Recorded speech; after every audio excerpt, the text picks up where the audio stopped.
Elizabeth with Callie's Clips and Crochet Creations. I wanted to help you all with row 32 of the Aughbriegh hat pattern. I've had a lot of questions and confusion. I apologize that wasn't clear, but I do understand why it can be a little confusing.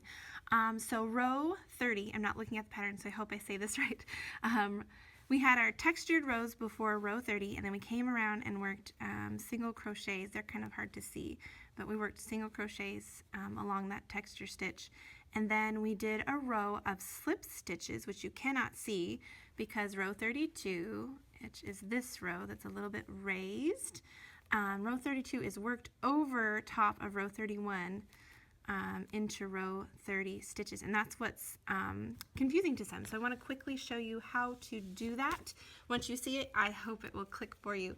I used a lighter color yarn so you can see. I've just made a small circle of 10 so I can show this quickly. Let me pull up some yarn here before I get going. So let's imagine that this is row 30, which would be single crochet in each stitch around. So we're going to chain 1.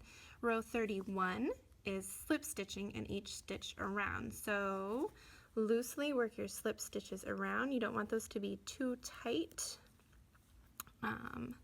because then it won't have any stretch.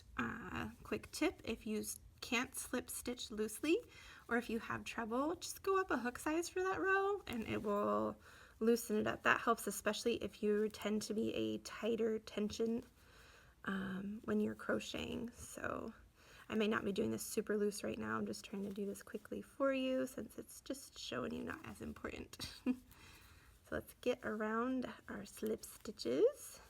So this is in reference to row 31. And again, I hope I say this right because I'm not looking at the pattern. I'm going to go ahead and chain 1. So imagine that first row is row 30. We slip stitched, that's 31. Row 32, you're going to single crochet over top of the slip stitch row we did into row 30 stitches. Basically, you're going to work in the same exact stitches you just worked your slip stitches into. So our first slip stitch here is worked in here. You're going to insert your hook into that previous row that we just worked in, and you're going to work over top of the slip stitches. So you're just going to make a single crochet. It's just going to be a little bit fatter. So I think we call that an extended single crochet because we're going down into the row previously worked in and working over top of that, and that just gives it a little bit of thickness. I did that really just to give it, like I said, a little bit more thickness, just a little bit of texture, to give the brim just a little bit different shaping. I thought maybe it fit on my head better that way, just giving it that thickness. And I thought it worked nicely as a little transition into the brim. I know I'm doing this quickly, but I think it's pretty self-explanatory when you see it. So like I said, here's a slip stitch. You're going to work in the same spot you just made those stitches over top. Just like that. And I probably am doing this way too fast. But I've had a lot of questions and not a lot of time to make a good video. So this is just a quick one to help you. But that should bring it around. And you'll join. And like I said,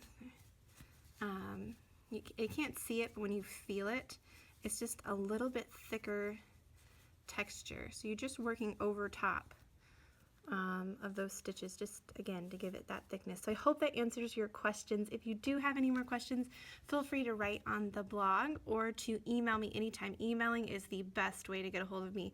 My blog, unfortunately, I can only reply to comments from my phone. I don't know why I can't do it from my actual computer. So I'm not very good at getting direct replies to you, but I try my best to get those. So emailing is always wonderful. There's also a comment button on my blog. You just click comment and it will email me directly. Just make sure you enter your email correctly. Sometimes those aren't spelled right, and then I can't write you back because it's not correct. So anyways, I hope that helped. If you have any more questions, again, feel free to ask me anytime. I'm happy to help you make your beautiful hat. Enjoy!